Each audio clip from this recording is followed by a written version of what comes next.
नमस्कार बच्चों। आइए हम लोग आज ट्रांजिस्टर की अगली सीरीज में ट्रांजिस्टर के उपयोग का अध्ययन करते हैं। बिना कुछ देरी किए हुए अपने अगले टॉपिक पे चलते हैं। ट्रांजिस्टर का उपयोग। ट्रांजिस्टर के उपयोग में सबसे पहले हम लोग पढ़ेंगे ट्रांजिस्टर स्विच के रूप में। स्विच के रूप में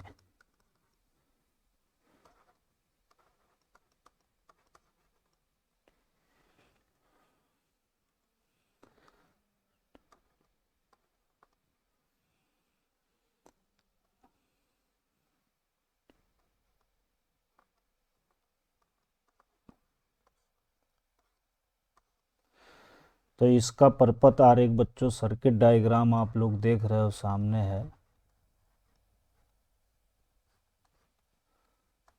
परपथ आरेख ट्रांजिस्टर स्विच के रूप में ट्रांजिस्टर का, और इसमें जो लगा हुआ है बच्चों ट्रांजिस्टर, ये एनपीएन ट्रांजिस्टर है। एनपीएन ट्रांजिस्टर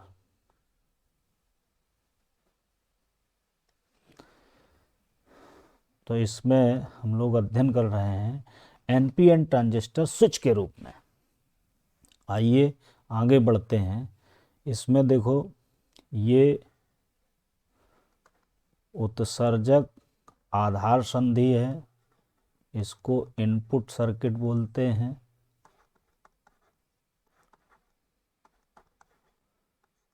और ये संग्राहक उत्सर्जक संधि है, और इसमें जो ट्रांजिस्टर लिया गया है वो उभयनिष्ठ उत्सर्जक विन्यास का लिया गया, यानी कि सी ट्रांजिस्टर का उपयोग किया गया। तो ये जो है सर्किट, इसको हम लोग आउटपुट सर्किट बोलते हैं। आउटपुट सर्किट, यानी हिंदी में बोलें तो ये निवेशी है और इधर वाला सर्किट है निर्गत। तो ये ट्रांजिस्टर को हम स्विच के रूप में जब प्रयोग कर रहे हैं तो इस प्रकार से इसमें हम लोग यहाँ पर निवेशी वोल्ट था ये, और एक रेजिस्टेंस डाल देते हैं। इसके बाद एनपीएन ट्रांजिस्टर, और इसमें इधर एक रेजिस्टेंस लगा देते हैं और निर्गत वोल्टता वीसी का प्रयोग कर लेते हैं। तो आइए बच्चों इसकी क्रियाविधि को समझते हैं। तो इसमें देखो, जो संग्राहक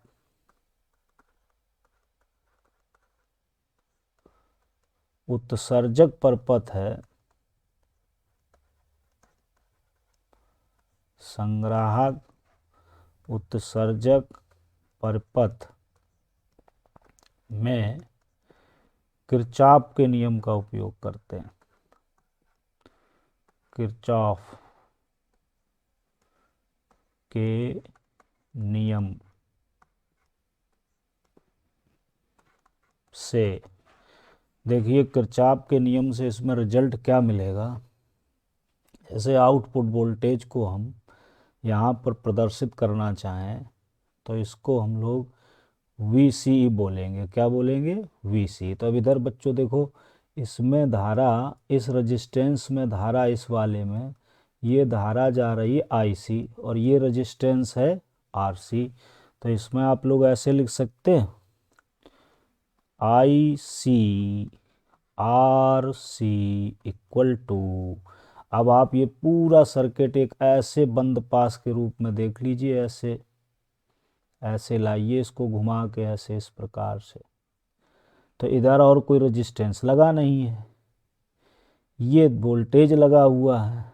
तो इस वोल्टेज को क्या बोलोगे? VC माइनस, अब इनका जो परिणामी है वो इस अपोजिट डायरेक्शन में है, जिसको हम बोलते हैं VCE, और यही कहलाता है निर्गत वोल्टेज। तो बच्चों इसको बहुत ध्यान से समझें। VCE, इन दोनों का जो परिणामी है, ICRC का जो परिणामी है और VC, यानी कि इसका वोल्टेज, इसका और इसके वोल्टेज का अंतर है, वही निर्गत वोल्टेज है। तो हम बच्चों इस प्रकार से इस इक्वेशन को लिखेंगे, या इसी को इधर देखिए VC इक्वल टू, इसको ऐसे लिख सकते ICRC प्लस VCE, या इसी को हम लोग जब इधर, इसको हम इधर ट्रांसफ़र कर दें, इसको इधर ट्रांसफ़र कर दें और ये इधर ले आएं, या ऐसे कर दें इसको इधर, एक मिनट, तो इसको हम लोग इस वाले टॉपिक को, यानी इस पॉइंट को इधर ले आते हैं बाईं तरफ और इसको इधर ले जाते हैं। ठीक है, तो कुल मिला के ऐसे इक्वेशन लिखते हैं, VCE equal to VC minus ICRC। तो बच्चों इस VC को, परंतु VC को V0 से प्रदर्शित करते हैं, यही निर्गत वोल्टेज है मेरे प्यारे बच्चों, VC माइनस ICRC। इसको डाल दो इक्वेशन फर्स्ट। इसी समीकरण से हम लोग पूरे आगे के टॉपिक को समझने का प्रयास करते हैं। आइए आगे देखते हैं। आपने पीछे पढ़ा होगा, जैसे ट्रांजिस्टर सिलिकॉन का बना है, अगर संधि PN संधि, P टाइप, N टाइप अर्धचालक, तो इसका जो अवरोधी विभव होता है, अवरोधी विभव, सिलिकॉन का अवरोधी विभव होता है मेरे प्यारे बच्चों, जिसको पोटेंशियल बैरियर बोलते हैं, 0.7 वोल्ट। कितना होता है बच्चों? 0.7 वोल्ट। तो जब निवेशी वोल्टेज में 0.7 वोल्टेज से अधिक वोल्टेज को इन्वॉल्व किया जाता है, तब तो ट्रांजिस्टर चलता है। लेकिन हमें पूरी एक्टिविटी इसकी समझनी है। आइए इसको हम एक ग्राफ में आप लोगों को दिखाने का प्रयास करते हैं। ये है ग्राफ। अगर हमने इसमें इनपुट वोल्टेज का मान, इनपुट वोल्टेज का मान VI इक्वल टू 0.7 से 7 वोल्ट से कम रखा, अगर आपने निवेशी वोल्टेज 0.7 वोल्टेज से कम लगाया, तो ट्रांजिस्टर अंतक क्षेत्र में माना जाता है, यानी कि अभी उसमें चालन प्रारंभ नहीं होगा। तो 0.7 वोल्ट से कम वोल्ट पर ट्रांजिस्टर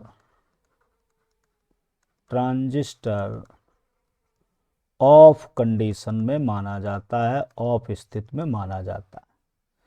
अब क्या होता है, VI का मान 0.7 से बढ़ाया जाता है, तो इससे जो हमारा इक्वेशन ये लिखा, V output equal to VC minus ICRC। तब इसमें होता क्या है कि IC धारा प्राप्त होने लगती है। जैसे जैसे हम लोग इसमें 0.7 से इसका वोल्टेज बढ़ाते हैं, तो इस IC का मान बढ़ने लगता है, IC का मान बढ़ने लगता है। तो मेरे प्यारे बच्चों, ट्रांजिस्टर सक्रिय क्षेत्र में आ जाता है। इसके बाद जब वी आई का मान वी आई का मान वी आई का मान 1 वोल्ट वी आई का मान 1 वोल्ट से अधिक होता है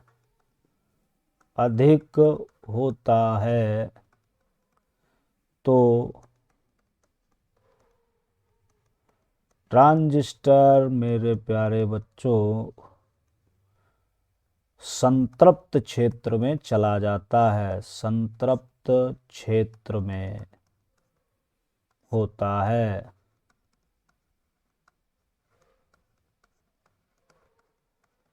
तो संतृप्त क्षेत्र में मेरे प्यारे बच्चों यहाँ पर वोल्टेज यहाँ तक अंतक है 0.7 वोल्ट, ये वैल्यू है 1 वोल्ट। तो जैसे ही 1 वोल्ट से आपने निवेशी वोल्टता को अधिक किया तो ग्राफ इस प्रकार से हो जाता है। तो इस क्षेत्र को बोलते संतृप्त क्षेत्र। यही ट्रांजिस्टर की ऑन स्थिति होती है। यही मेरे ट्रांजिस्टर की ऑन स्थिति होती है। तो इस प्रकार से मेरे प्यारे बच्चों ट्रांजिस्टर स्विच के रूप में कार्य करता है कि जैसे ट्रांजिस्टर सिलिकॉन का बनाया गया तो उसके लिए अवरोधी विभव का मान 0.7 वोल्ट है। तो जब इसकी वैल्यू 0.7 से कम है तो ये अंतक क्षेत्र में अर्थात ये ऑफ कंडीशन में है। इसके बाद इसके वोल्टेज को बढ़ाना शुरू किया तो इसमें आईसी का मान बढ़ने लगा, अर्थात इस समय ट्रांजिस्टर सक्रिय क्षेत्र में रहता है और इसकी वैल्यू जैसे ही इनपुट वोल्टेज का मान 1 वोल्ट से अधिक किया जाता है ट्रांजिस्टर संतृप्त क्षेत्र में चला जाता है, अर्थात इस समय ट्रांजिस्टर ऑन के रूप में कार्य करता है। तो इस प्रकार ट्रांजिस्टर मेरे प्यारे बच्चों ऑन और ऑफ के रूप में यानी कि स्विच के रूप में कार्य करता है। ये ट्रांजिस्टर का पहला उपयोग है। आगे पढ़ते हैं ट्रांजिस्टर के दूसरे उपयोग को। ट्रांजिस्टर प्रवर्धक के रूप में प्रयोग किया जाता है। प्रवर्धक के रूप में, प्रवर्धक मतलब एम्पलीफायर, आप लोगों ने सुना होगा एम्पलीफायर।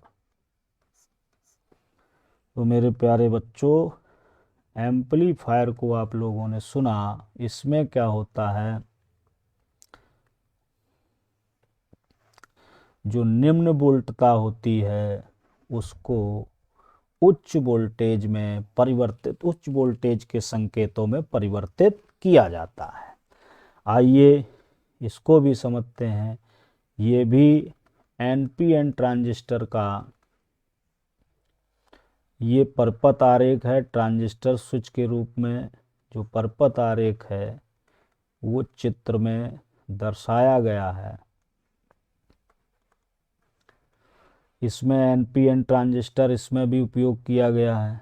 उभयनिष्ठ उत्सर्जक विन्यास है, यानी कि इसकी कॉन्फ़िगरेशन कॉमन एमीटर कॉन्फ़िगरेशन है और इनपुट में ये वोल्टेज लगाया गया जिसको बैटरी VBB से जोड़ा गया। VB से एक रेजिस्टेंस RB, ठीक बिल्कुल उसी तरीके से सर्किट डायग्राम यहाँ पर प्रदर्शित है। तो इसमें भी प्यारे बच्चों हम लोग इस आउटपुट जो निर्गत परपथ है इसमें किरचॉफ के नियम का उपयोग करते हैं। तो निर्गत परपथ में किरचॉफ के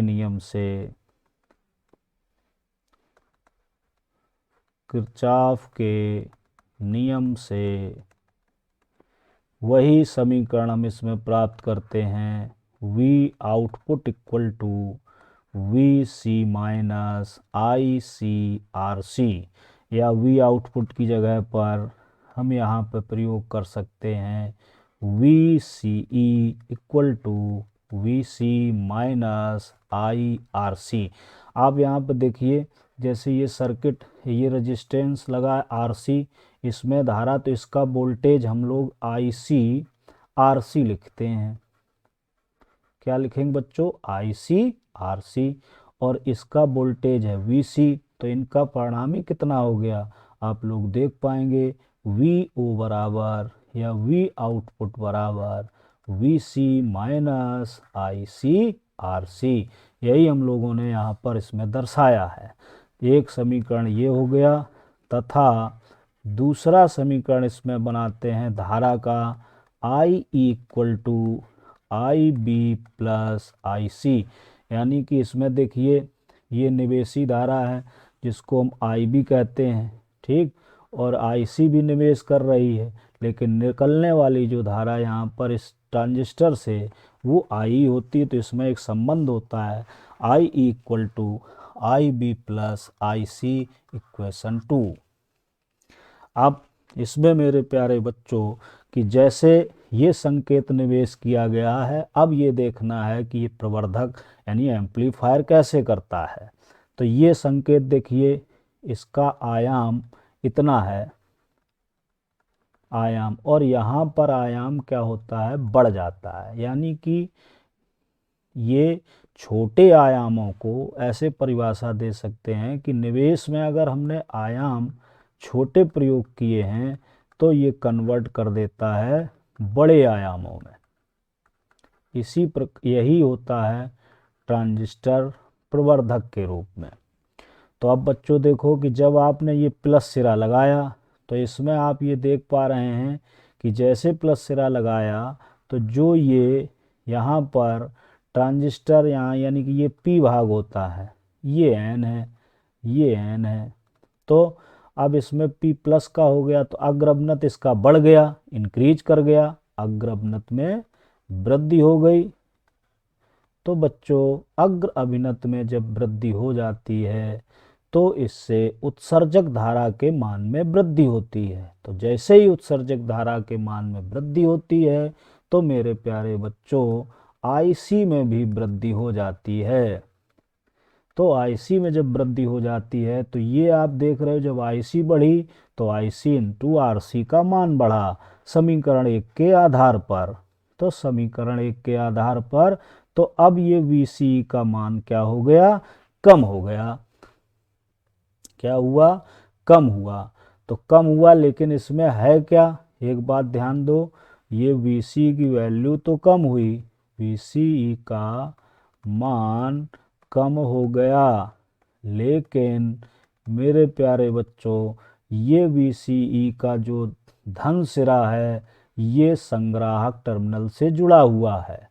तो इसलिए निर्गत में यहाँ पर एक ऋणात्मक वोल्टेज प्राप्त हो जाता है, जिसके आयाम जो निवेशी से आयामों से बड़े होते हैं। इसके बाद जैसे ये ध्रुवता बदलेगी तो मेरे प्यारे बच्चों इसका मान ऋणात्मक होगा और ये इसके अग्र अभिनत में कमी आ जाएगी। तो जैसे कमी होगी तो मेरे प्यारे बच्चों आई ई का मान भी कम होगा, और जिससे संग्राहक धारा आईसी में कमी हो जाएगी। तो जब मेरे प्यारे बच्चों कमी होती है तो यहाँ पर समीकरण 1 हमें ये फिर प्रदर्शित कराएगा। समीकरण 1 में आई सी आर सी का मान कम हो जाएगा। तो जब इस आई सी आर सी का मान कम होगा तो वी सी ई, चूँकि इसमें वी सी फिर वही कंडीशन, ये प्लस सिरे से जुड़ा हुआ है, इसलिए इसकी वैल्यू प्लस में प्राप्त हो जाती है, और अर्थात इसका आयाम बड़ा प्राप्त होता है। इस प्रकार से ट्रांजिस्टर प्रवर्धक के रूप में कार्य करता है और इसके निर्गत संकेत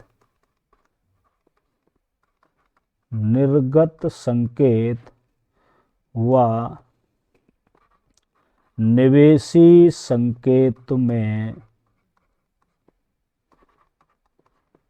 कलांतर 180 या पाई होता है। यानी इसका मतलब क्या हुआ कि आपने निवेश किया अगर ऐसा सिग्नल, तो आपको आउटपुट में प्राप्त होगा इस प्रकार से सिग्नल। और अगर आपने निवेश किया इस प्रकार से सिग्नल, तो आपको आउटपुट में प्राप्त होगा इस प्रकार से सिग्नल। ठीक, तो इनके आयामों में क्या हो जाती, वृद्धि हो जाती है। तो इस प्रकार से ट्रांजिस्टर बच्चों प्रवर्धक के रूप में कार्य करता है। तो मेरे प्यारे बच्चों, आज के लिए इतना ही। आज हमने आपको ट्रांजिस्टर की सीरीज में उपयोग में दो उपयोग पढ़ाए। पहला उपयोग ट्रांजिस्टर स्विच के रूप में और दूसरा उपयोग ट्रांजिस्टर प्रवर्धक के रूप में। इसको आप लोग अध्ययन कीजिए, देखिए। आज के लिए इतना ही। नमस्कार।